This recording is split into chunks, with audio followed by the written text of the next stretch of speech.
Hey, Tess, how are you doing? Can you hear me okay? Oh, yes, I can. Hello.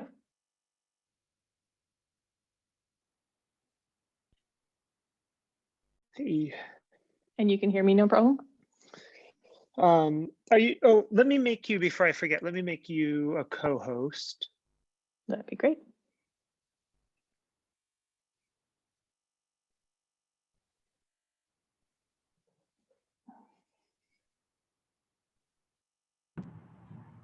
Good morning. Have I joined too early? We will be starting about 4-ish minutes. We might give people a couple more minutes past the hour to join in. So you're all set and ready to go. All right, Tess, I made you a co-host, and I'll make Dolores one as soon as she joins. Is there anything else you need from me? Are you going to be giving an introduction, or should I just roll?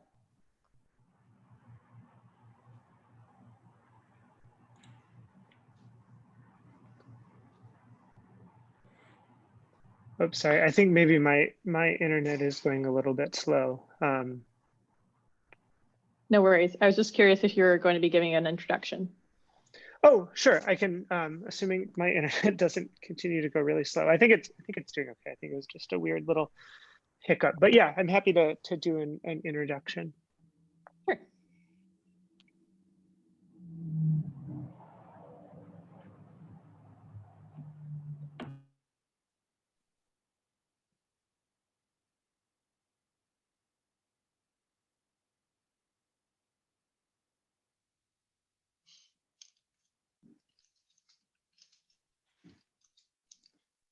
And if anyone has any technical issues during, feel free to put them in the chat, and I'm happy to help with those as I can.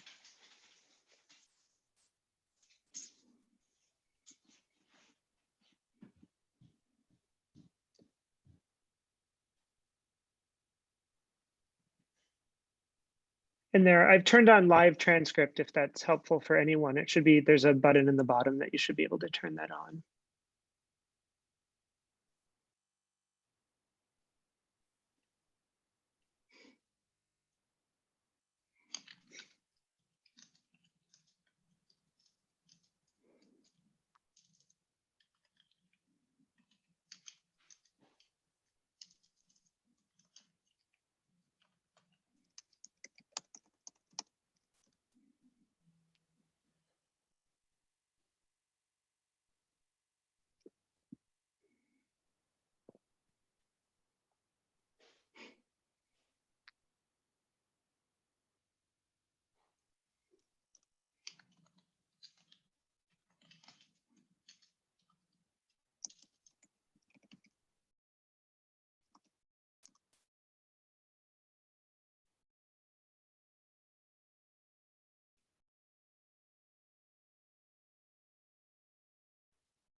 Right, maybe I mentioned sometimes it takes people a few extra minutes to get on Zoom. So why don't we maybe plan to start at like 2:02 or 2:03? Sounds good. Do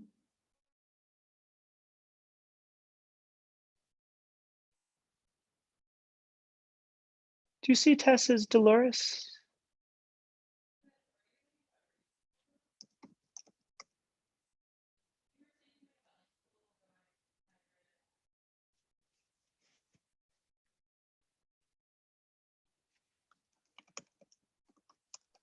I don't see her, but I will, she actually just sent us an email. I will just reply to her.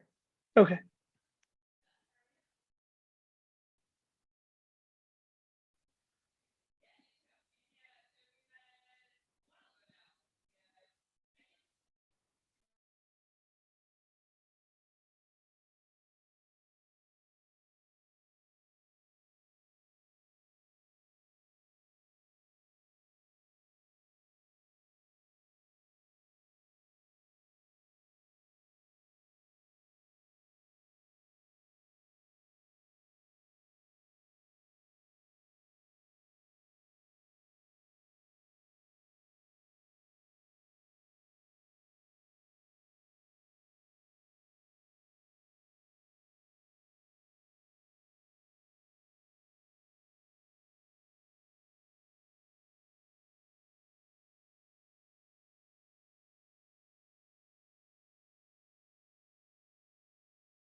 I think Dolores will be joining us shortly, so I think we can go ahead and get started.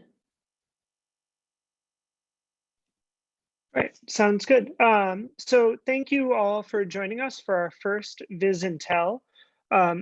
This is part of an IMLS grant that a few of us are involved in that I imagine a number of you probably already know about, but I'll put a link with some more information in our website. And there's also an email list that you can sign up for. So the ideas of the Viz and Tell are just sort of have opportunities virtually to talk about some of the issues around data visualization, instruction, specifically in libraries, but also more generally, sort of supporting teaching using data visualization. And we are starting, and we're having a few of the fellows who are part of our IMLS grant kind of host some of these Viz and Tells. So the first one we are doing today is focused on instruction, and Tess Greenock and Dolores Carlito are going to be leading this one. I'm going to take notes, and we're recording today, so we'll make the recording as well as the transcript and notes available as soon as we can after. So I'll turn it over to Tess, and maybe you can introduce yourself, and then Dolores, I think, is running just a minute late, but should be here. And if anyone has any questions, feel free to put them in the chat, and you can direct, if there are technical issues with Zoom or anything like that, you can direct those to me or just send them to everyone, and I'll deal with them as quickly as I can. All right, Tess, thank you all. Thanks, Justin.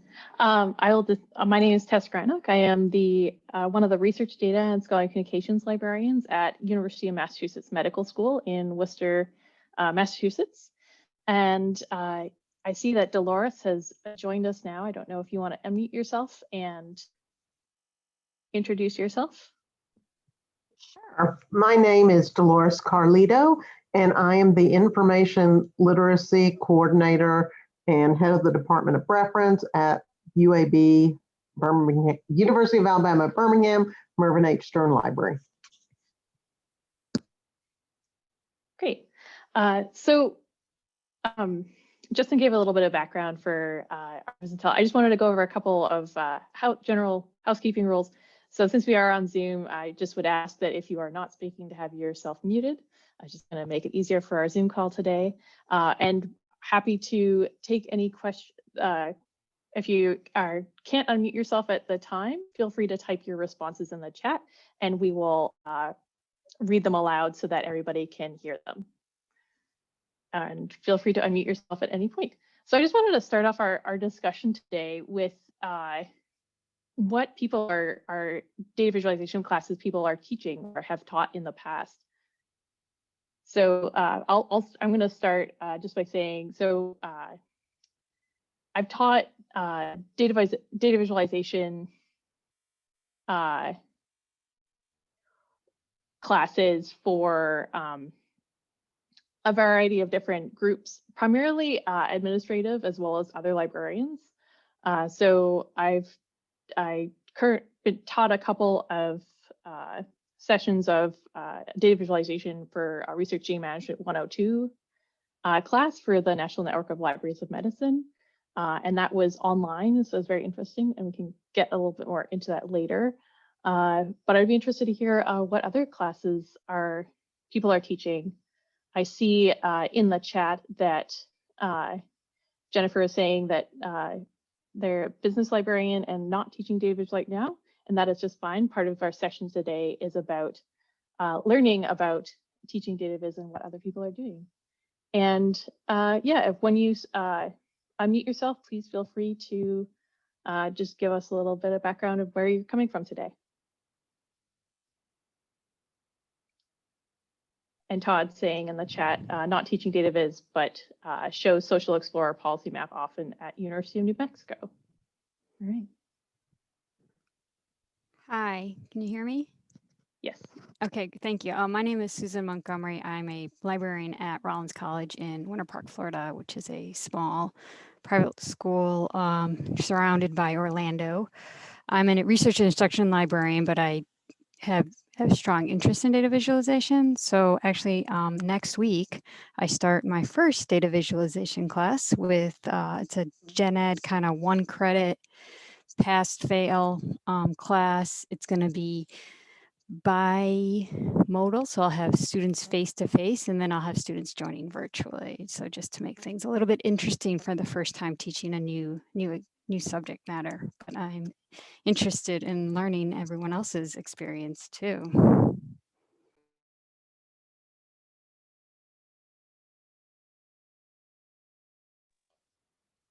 So I'm seeing a few more responses in the chat. From Summer, I've taught basic intro to interpreting data viz lesson in our intro to library science course a few times now, and also how to find big data sets for our data viz for accountants class. Also like Jennifer, also a business librarian. And Shanda, going backwards, has done an intro to design principles and targeted messaging. So interdisciplinary and beginner level, and intro to Tableau, interdisciplinary and beginner level. And Joe Klein has done a number of policy map and social explorer sessions and at UNC Greensboro, and mostly for specific classes, but sometimes for other library liaisons. And Shanda mentions that public health librarian at Minnesota. And Sarah Gonzalez taught Tableau and Plotly, also turning data into 3D visualization. Ooh, that's really cool. That's awesome. And Amy is subject librarian for English, collaborating with digital scholarship librarian to support data viz assignments in a professional writing course. And Jane, history and poli-sci librarian at University of Waterloo, just dabbling in teaching data visualization and digital scholarship. Awesome. And Jenny Hurst is a library data analyst, active practitioner of data visualization at University of Waterloo. Great, another Waterloo. And experience in R, Power BI, and Python. And here's, I got a question from Jennifer, if infographics are the same as data viz. I would say they fall in sort of the same larger grouping. I don't know if some of my other data viz experts on the call would disagree or agree with that. I feel like data visualization is a strong portion of infographics, and I don't think that two should be excluded. Is there anybody else who wants to unmute and answer the question live? Or otherwise, I can keep reading off some of the responses in the chat. I'll go for it. Sure. Hi, everybody. My name is Walt Gurley. I'm a data and visualization librarian at NC State University. I've taught workshops on various things from Tableau, Python, to best practices in data visualization, to creative coding.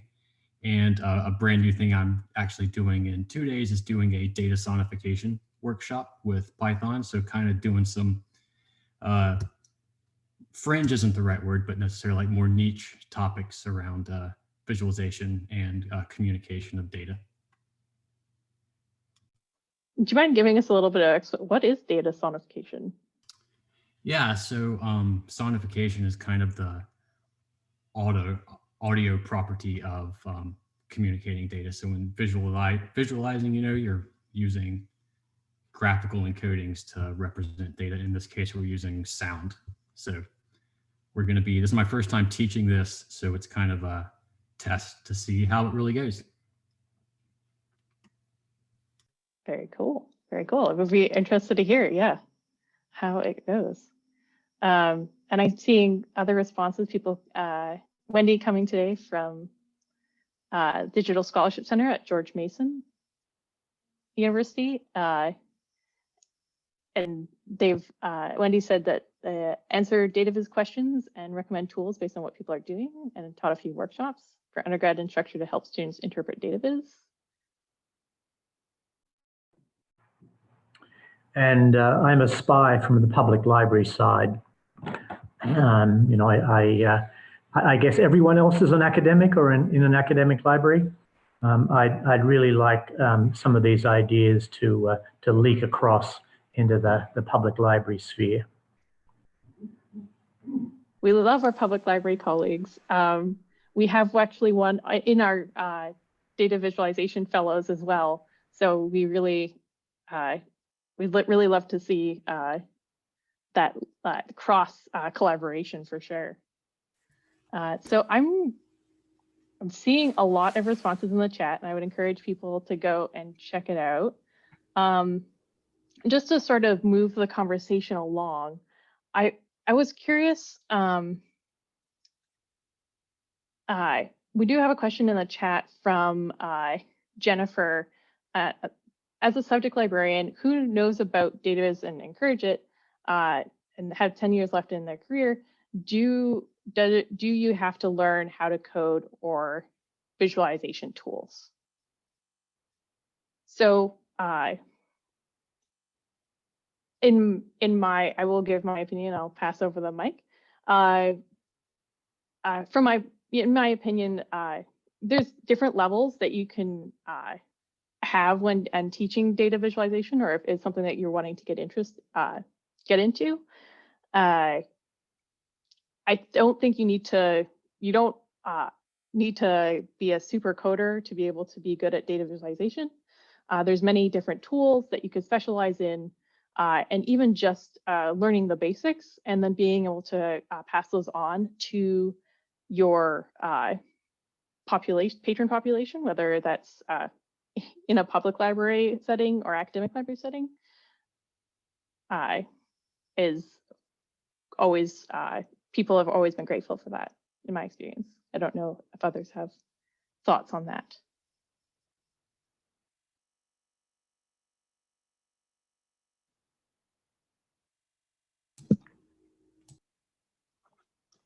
Can I add? I'm not the data person at our library, but luckily we have someone who is. But there's so many parts to data visualization. There's the data part and the visualization part and bias.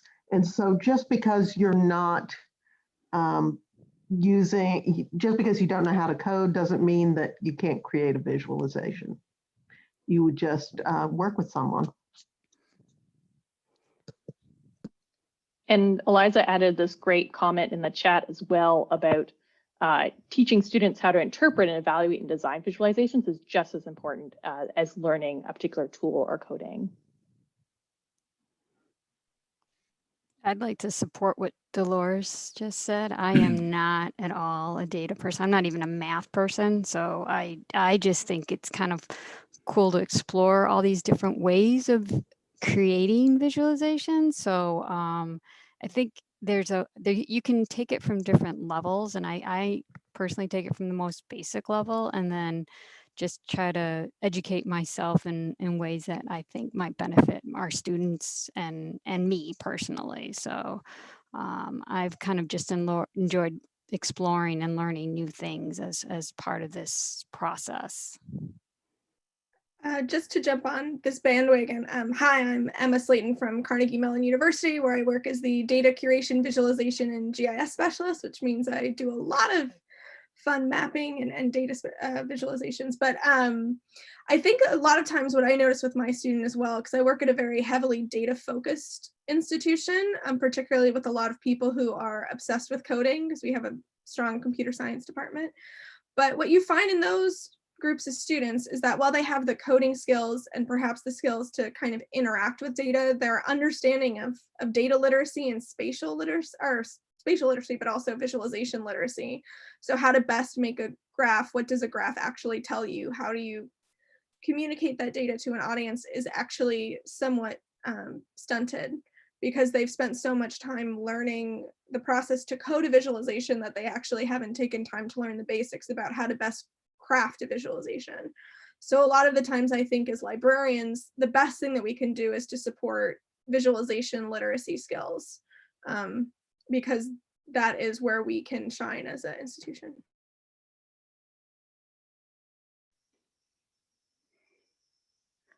And that segues nicely to another question I had is,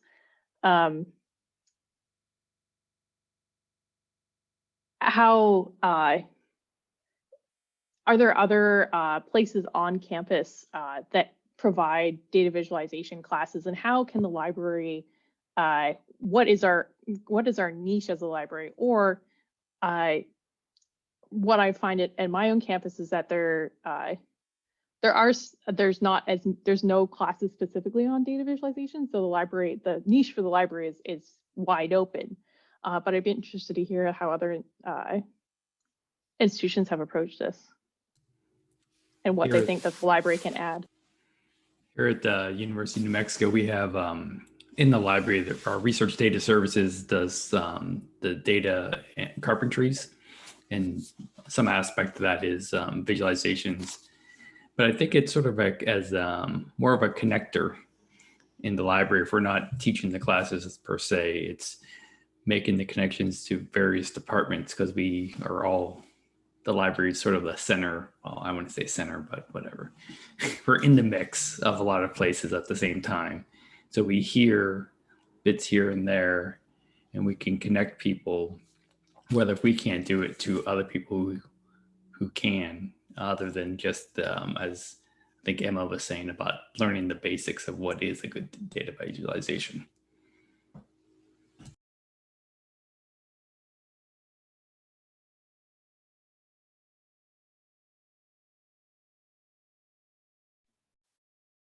Yeah, and I think in terms of reaching out to departments, that's a great point, because we also have to, as librarians, serve our entire community. So it does mean that we have to be familiar with a lot of different ways to craft information visually, not just in some cases basics, but how to target it to certain disciplines as well. So I think that can also be the challenge of trying to get students who are expected to have a certain stylistic component with visualization, especially if you're working with something like statistics, right? All students have to know how to use a histogram, but have they been really taught about how to best visualize that histogram? Possibly not. They're just doing what their professors expect of them without considering the process of forming that visually. So we're reaching out to disciplines as well can be a strong sense of trying to capture what support people might need based on what they've been exposed to.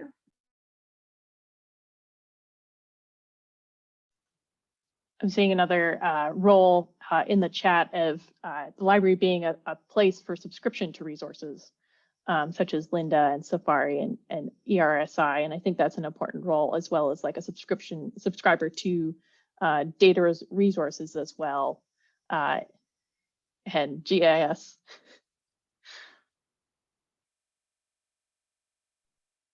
And I'd add to data as well, like, there's the software side, but we also increasingly collect and provide access to just data that can be used for creating visualizations.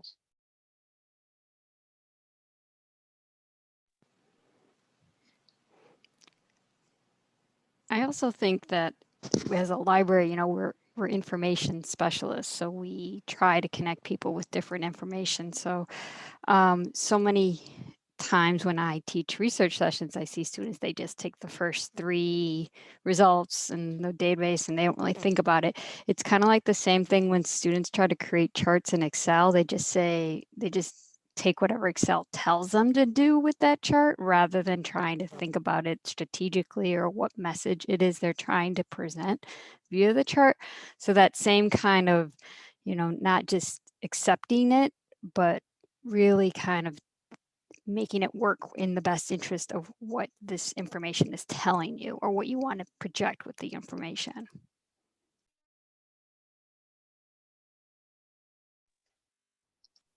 Yeah, and my name's Eric Monson. I work at Duke as a data visualization specialist in the libraries, and something, backing up what Susan just said and Emma just said it in the chat.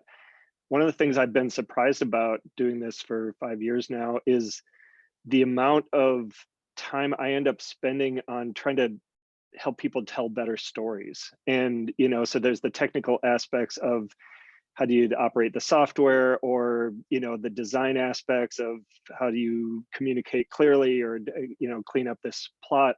But I feel like these days I spend a lot of my time trying to get people to really think through the story they're trying to tell, which details are essential to tell that, how to have that story come forward instead of a bunch of detail that's distracting. And that's not something I'm trained in, but somehow it becomes a really important part of my, kind of visual communication help that I give people.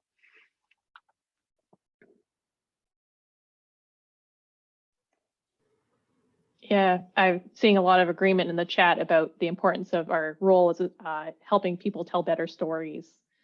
And as well as providing for books, I saw in the chat. Erica, are there specific resources you go to often in that storytelling? Probably not enough. I mean, I ask Angela, who's a couple windows down from me here in the, but yeah, that's something that I could probably use more help in or use some more time spending reading myself on good storytelling.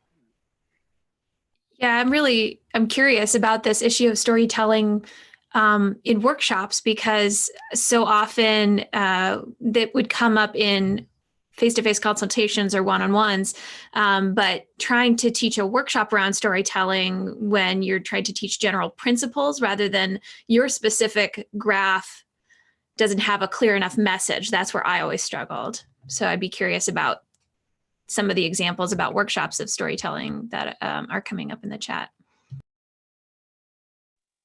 Yeah, one on LinkedIn Learning. I know that for myself, I've also seen some great, I've seen more storytelling based workshops and teaching from more of like the business angle. So some great workshops on storytelling from vendors like Tableau that focus more on the purpose of their product is very storytelling focused. So, so they've had some great trainings. Yeah. Is anybody familiar with Alberto Cairo? Yeah, for those of you who haven't watched his stuff yet, that's a kind of a great beginner guide to storytelling with data. And I'm actually hoping to do a workshop actually this year to coincide with the election, stupidly, about how to better understand lying in data and prevent our students from doing that. So he's a great resource. I'm seeing a lot of people also agree with that in the chat. So maybe it was redundant that I mentioned it, but. Never redundant. It's always, for the number of people that have heard of him, there's probably a dozen more that haven't. Well, Yeah, and I think that tie into journalism is really important. That journalists learn a lot about storytelling, and so someone like him that brings both of those aspects, I've learned a lot from that. Yeah, because combining that too with perspectives that I think we need to share. Also, sorry if I'm talking too much, but at CMU we have a very diverse population. I think actually at least a minimum 1/5 of all of our students are international students. So we have I try to incorporate a lot into my data visualization workshops about performing your visualizations for a community. So how your own cultural background affects how you can interpret a visualization. And I think Alberto also talks really well about that.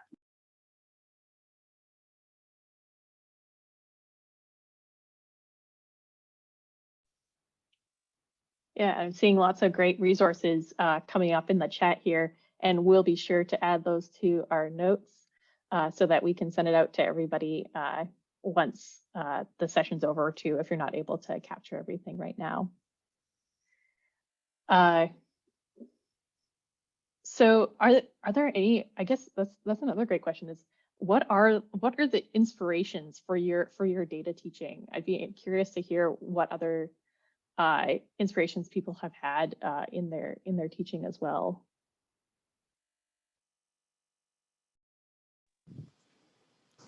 I have relied heavily on Duke Library's visualization guides. Shout out, I know there's quite a few of you from there, and I am a huge fan of your work and your workshop. So I appreciate you all sharing that with everyone. So I'm a big advocate of your work. So if you need your provost support for your provost, I would love to be that person. Happy to write a letter of anything to let them know the great work you all do. Yeah, I want to second what Ellie says in the chat, really. My partnership with NC State in the early years of my job here was really amazing, and UNC as well. The triangle has really been able to, I think, feed off of each other and really make some excellent progress on spinning up services and stuff.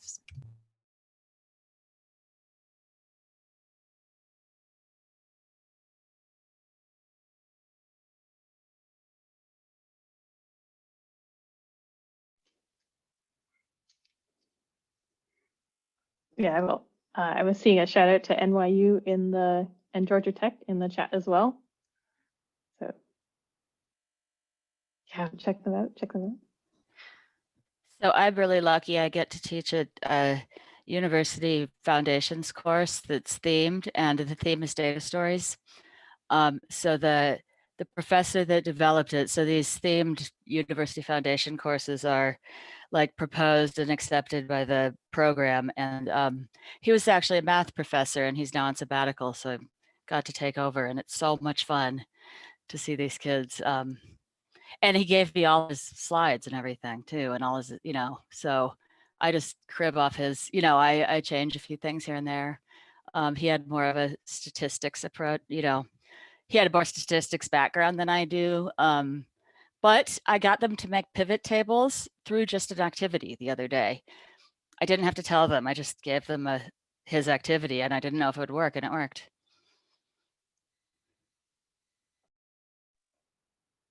That's awesome. I always find pivot tables like really hard to explain. So that sounds awesome. Oh, what I'm curious, what was the activity that that they were doing? It was a data set that showed winners of Olympic medals with, the country they're from and which medals they got. And they needed to create a table that showed medals by country. And so just put the slide up, sent them to the data set, told them to make a copy. And then there were like 3 hints on the screen. I'm happy to share it. I'll put my email address up here if anyone wants it. Yeah, I'm seeing some interest in the chat for sure. It'd probably be easier for me to share it as a slide or whatever, but yeah, it was great. It was good. I really didn't. I found learning pivot tables hard, and so I just didn't think it would work, but it did. I was duly impressed with the students' ability to just try things. Yeah, I find, when students are able to play with the tools and the data, that they can pick up so much. Yeah. I think for me too, I think I would give a shout out to Evergreen Data as well, in terms of an inspiration for me for my teaching. Because I teach a lot of administrative staff as well. I'm sometimes teaching Excel a lot of the times, and I've used her work a lot.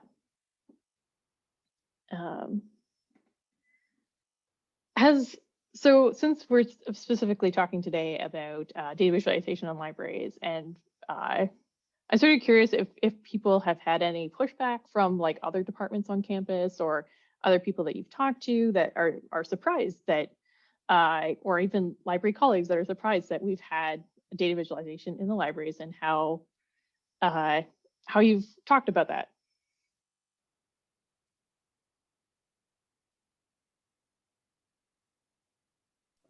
I think the Maker Lab opened the floodgates for libraries just doing, nobody's surprised anymore by what we do in the library. I would say.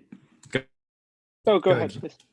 I was just going to say the research data services that have started in the mid 2000s at various libraries, and now just about every place has a repository at least, got us into the data field, and then this is just an outgrowth, I think, of that.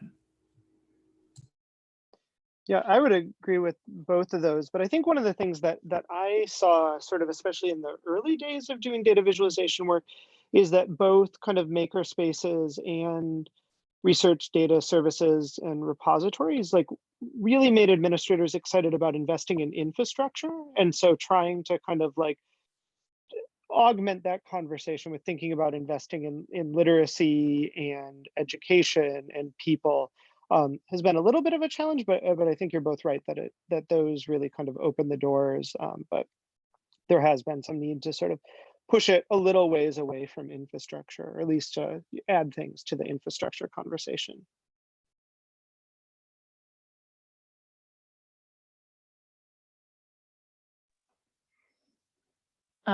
Yeah, it's from and at UMass Medical School, we haven't, I haven't had any pushback from myself.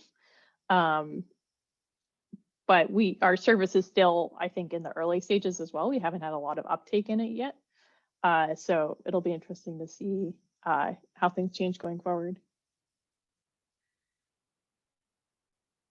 And in terms of teaching in this new environment we call online for the most part. And Susan, you mentioned that you're going to be doing a sort of a dual on-site, off-site, and I'm curious like how people are moving online and making their content online friendly. We shall see how friendly it is. I don't it's like I said, it's starting next week. So I'm trying to find like open source things that the students don't have to subscribe to or purchase, and we don't have a strong content on our campus. So we're using like public Tableau. We have Excel, so that's something. We're using the public Esri.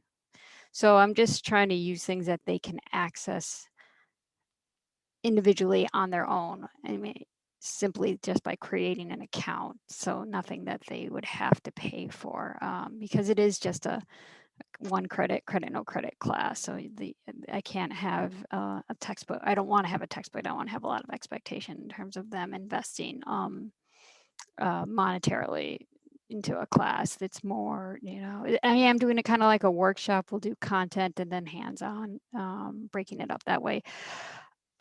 Maybe the next session we have, I can report back and how good or how not so good it went and what I learned from the process, because I think that's probably going to be the big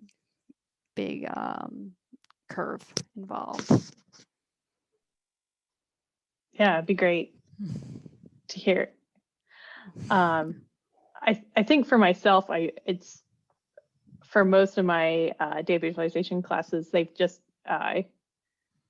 primarily been sort of lecture on the basic principles. So those lectures have transferred fairly easily online. And with the added benefit of when we're in these Zoom rooms that the lectures can be recorded. Mm-hmm. And so that's what a lot of the groups that I've taught for have recorded me teaching, and so that they can share it with everybody afterwards. Mm-hmm. In case people want to rewatch. And Emma is asking, I'm not sure if there's a particular question about the. Sorry, just in terms of when you are recording, having your students record workshops as well. I know that when I've given workshops online, we've done that, but I also am mindful about how we as a community are thinking about student privacy in terms of recording workshops online. And I was wondering if anybody had given thought to that as well. So thus far, it hasn't been brought up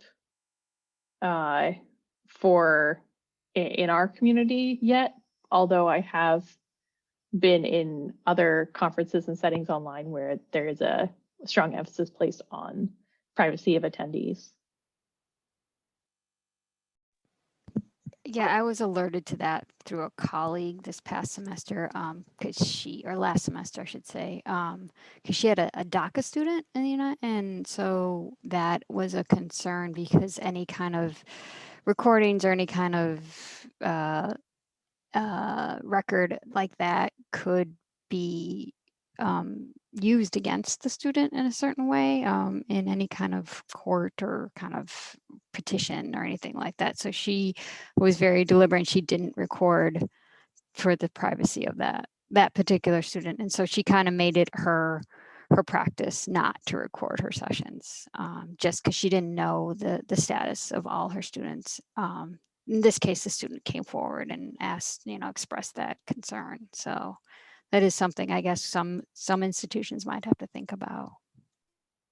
I've talked to our university leadership about this. If you create a recording that has nothing identifiable for the student, their names aren't up there, you don't ever see their images on screen, then you're okay. But if there's, for privacy, if there's anything identifying a student, you can still record it, but you can't distribute it beyond that single class. So you can't record something for one class and then say, great, this will be good for me to use on a few classes. For that sort of thing, you'd have to just record yourself. So you'd have to get releases if you did it, or is this FERPA, or is this like policy? It's FERPA. So you couldn't even get a release from your students because that's. I do not know, because my Yeah. classes tend to be 1 to 3 or 4 times a semester. So Right. it just wouldn't be worth it for me. If you have the same class, if it's something where a student is not going to be there and you record it and it only gets distributed to that class, it's fine. It's just Makes sense. beyond that classroom. Yeah, makes sense. Thanks. I had an experience with a faculty member a few weeks ago, and he recorded our conversation for his sections. So it was just the two of us, but it was for all of his classes. And you agreed to it and he agreed to it, and there weren't any students involved. It's when No students. It was just two faculty members talking, being recorded, and we both knew it. I'll say that thinking about asynchronous materials, especially relevant right now, is like we've always tried, or at least I've always tried to develop content using platforms or mediums that are accessible outside of the physical classroom. So using web platforms, like for a Python workshop using Google Colab, or just Jupyter notebooks that you can include, rich text with code, having really in-depth activity guides that pretty much that's what we do in the workshop, that someone can get, that we post online, that people can access after the fact. I mean, granted that there are some workshops that are, more presentation of materials that don't really lend themselves to asynchronous style. But I think one thing I've always tried to do is how can this material be usable outside of the people who are experiencing it in person at the time. That does have an added load of work to really think about that. And I don't know what the payoff is, long term, because I guess some could argue that the instructor imparting that knowledge is one bonus of a live or say a recorded session. So thinking about how can materials be worthwhile if I'm not delivering them?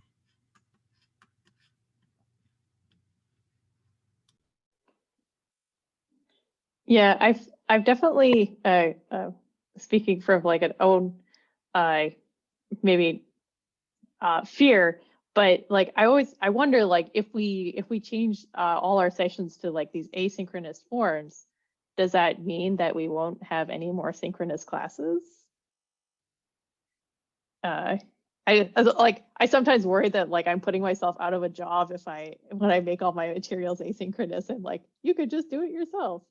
But then I also get a lot of students saying like they much prefer taking the synchronous classes, and actually like even for myself, like I prefer having a set time to say like you must be in this class and you will teach this class learn within this hour. So I don't know. Other people have thoughts. Well, I think there's pushback too from another perspective, being that so we're generating materials, say for like introductory Python courses, but there exists so much content available online for people to access to learn things like that. So is it worth our time and effort to actually create that content when maybe it's better to actually direct someone to existing materials online? So I think there will always be that need for the in-person synchronous delivery.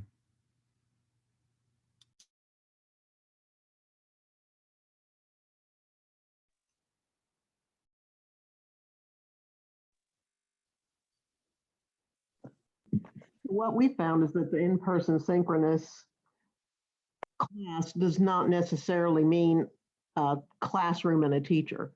So there may be some videos or practices for them to do, and then they come to us individually and get help one-on-one rather than us talking to an entire class. And I've found in this online environment that works much better than having classrooms, because even when you have an online class, you don't know if they're there. You don't know if they're paying attention or are they making a sandwich.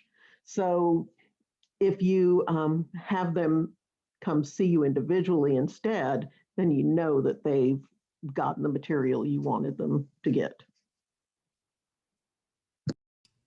I'll also add another thing for synchronous in-person meetings. Like, so many of my partnerships or like kind of like long-term consultations have like arisen out of those people that I've met within workshops.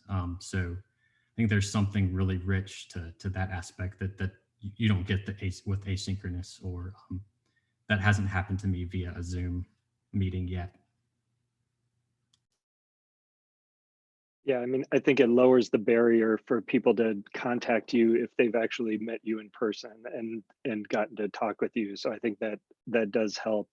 I had one good experience this semester of using one of my old introduction to Tableau workshop videos, where basically they worked along and, we were in a room.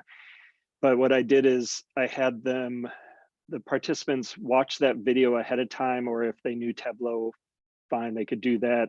And then what we spent the time in person was working on an assignment that I gave them all at the beginning. And so they had time when they could ask questions, or we could go into a breakout room and they could say, oh, am I getting this right? Or I can't quite get this part. And so we're able to use the in-person time for the real kind of camaraderie and a place to ask questions if they wanted, where the delivery of the material, in some ways that works fine just with a video.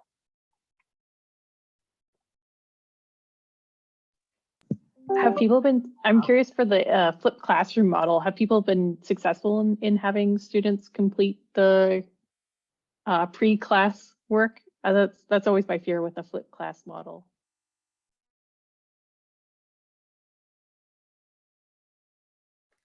Once that happens once and they get embarrassed. You can always have the professor, if it's an assignment tied to a class, have the professor give them a grade for doing the pre-work. They'll kill themselves for a grade, whereas they might not read it otherwise. And that's what we found works really well.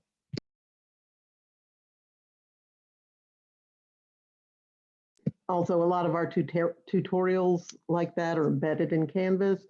And so it's very easy for the students to take a quiz, or for the professor to know whether they've read it.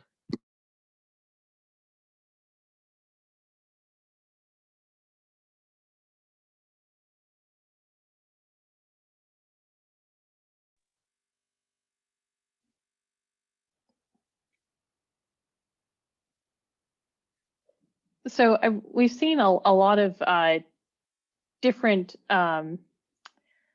classes mentioned in the chat so far and in discussions. I'm just wondering, sort of, what are the most popular classes that you're teaching in data visualization?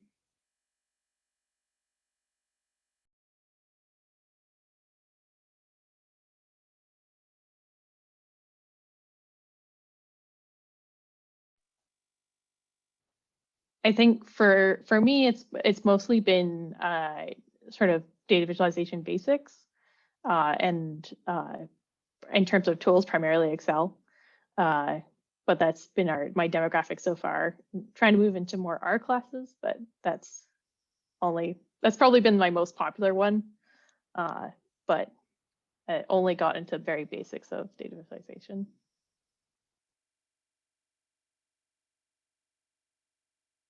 Yeah, for us, we have a kind of standard, like, it's called the Elements of Visualization Design. So pretty much an intro to best practices around graphic design and visualization. And really outside of that, at least the trend I've seen on campus is really people wanting more around data analysis and data science, which I guess visualization is a part of, but really moving more towards like how to analyze data with a specific tool like Python, and then kind of more advanced stuff around machine learning, advanced topics in data science. And I feel like visualization is still wanted, but there's been a shift more towards like, it's not just visualization anymore. It's more about how to find, prepare, and then, explore and then communicate that data.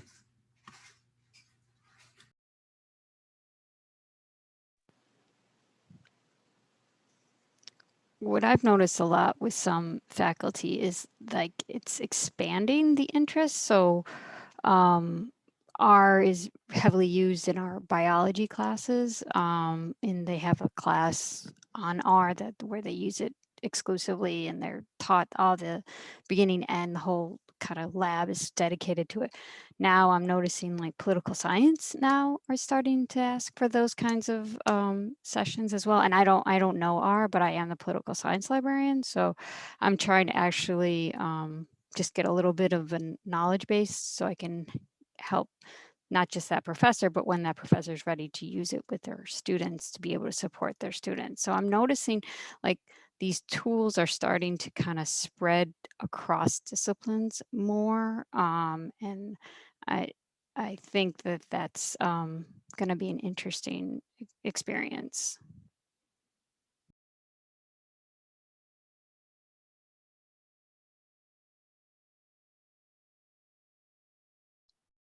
I think I've had an experience similar to what Walt's talking about and what Ellie's mentioning in the chat. I have, somewhat good take of like introduction to Tableau, and I know my GIS colleagues have story maps and some things that are really popular all the time. But I have videos now, but I offer my kind of roadshow talks, which are effective data visualization or effective academic posters. And there are enough classes. I like getting involved with the classes where the instructor has me come in and do those things. Even if I have a recording, sometimes just doing the live one with the students, getting them involved in a feedback session at the end on some existing visualization. Like I said, that lowers the barrier for them contacting me in the future. And so I've gotten pretty good uptake of just across the med side, the university, lots of different areas that we have at Duke. Instructors being interested in their students getting better at this stuff and just having me pop in for an hour and introduce them to these things. It's been pretty popular.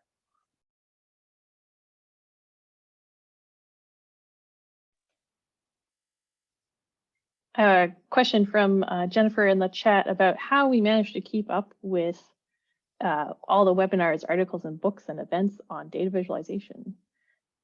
And Ellie's already added about it's the snowball effect that sort of happens like once you sort of get out there that you're interested in data visualization and people start forwarding you things.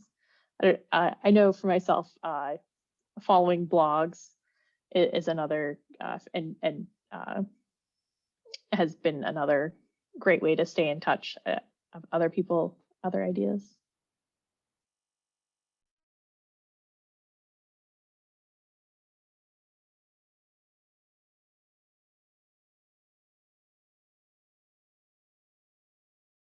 There's the Data Viz Society, which hosts a Slack channel, and they have a regular blog on Medium called Nightingale. I feel like there's a lot of like practitioners within Data Viz that are involved with that. It's overwhelming for me because there's a lot going on the Slack channel. I can't keep up. I don't keep up, but it is it covers a lot of stuff. So I feel like that's a good resource if you can handle the amount of information that's coming in through it. But you could be heavily involved with it too. It's very active.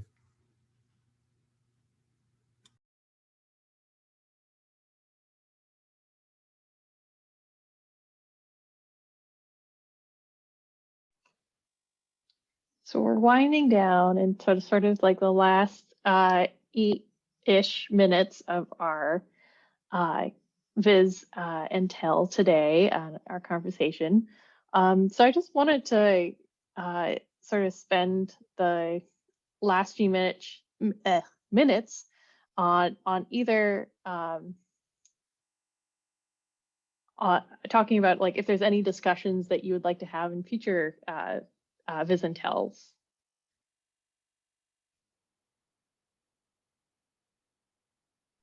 Oh, it's World Stat Day. That's great. That's awesome. I'd be really interested too in how we're evaluating metrics in terms of student learning. So how do we track student learning over time? If there's a way we can do that as people who might only get them for an hour. Like that's.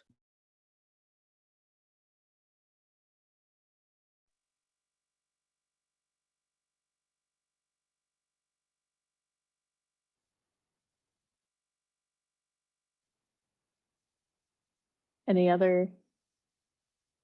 I think there's strong support for perhaps doing another teaching and coming back and checking in with people as well. I will just give a little heads up that we will be doing another visualization Viz and Tell in November. Angela, can you give me a thumbs up if I can share the date? And okay, the next one will be on November 17th at 2 p.m. Eastern, 1 p.m. Central, and we'll be talking about visualization and library assessment. And more news about that will be coming out. Look for the email. And if you're not signed up for the email list, that's where the link will be coming out of. So I recommend that you sign up there, and we'll be sending out the notes and the recording and transcript there too. Jenny's suggesting some show and tells of particular popular data viz tools. That'd be really cool. Yeah, examples of library work for sure. I think visualization and library assessment, we're going to encourage people, if you are doing library assessment, to bring some examples for that as well. And I think, I don't know if Angela or Justin, if there's anything that you wanted to add about the next session.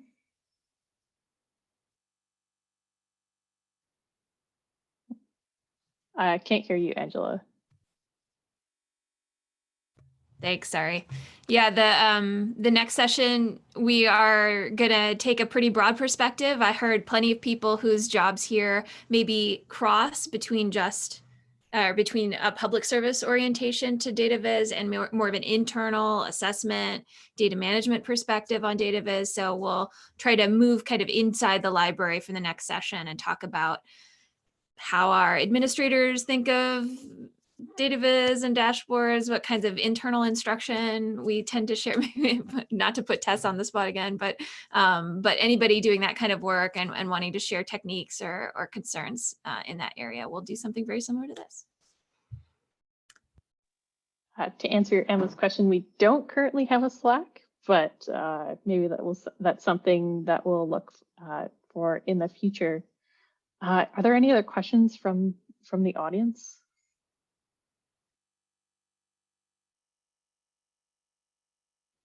Oh, the Data Viz Society, yes.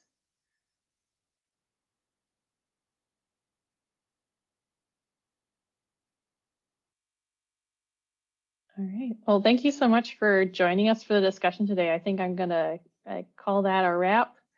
And we will be sending out the recording and the notes to our mailing list. So please sign up and have a great rest of your day. Thanks, Tess. Thanks, everyone.